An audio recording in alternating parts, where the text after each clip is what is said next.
But what happened is by me growing up a preacher, then started in civil rights, just started my own organization because of James Brown, I could sustain it myself. And then later on developing, like now, it's interesting, a guy just traveled with us about 2 weeks, Dr. Karanga from ESPN.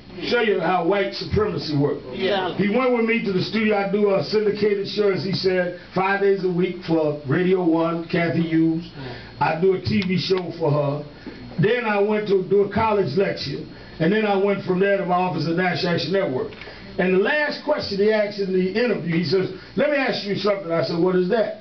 He said, some of your critics want to know how you make a living. I said, now you want to ask that on camera? He said, yeah. I said, now let me explain to you how white supremacy works. You've been to 4 of my jobs. Okay.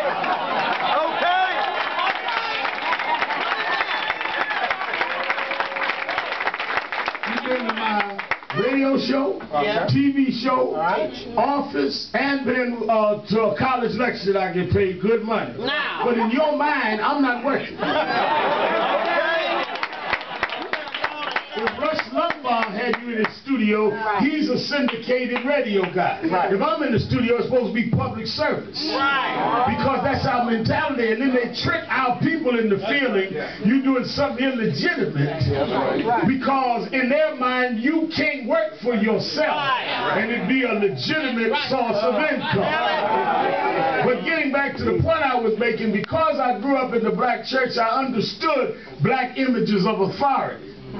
Which meant that I did not depend on the sanction of others, because I grew up knowing that if black people responded to you, that was the acceptance you need. So later in life, I never needed the acceptance or the blessings of others, because I was nurtured in the womb of the acceptance of my community. And too many of our leaders grow up looking for white acceptance or white pavement. I happen to have been fortunate where I never needed it, and I've gotten too old now to care a damn about it.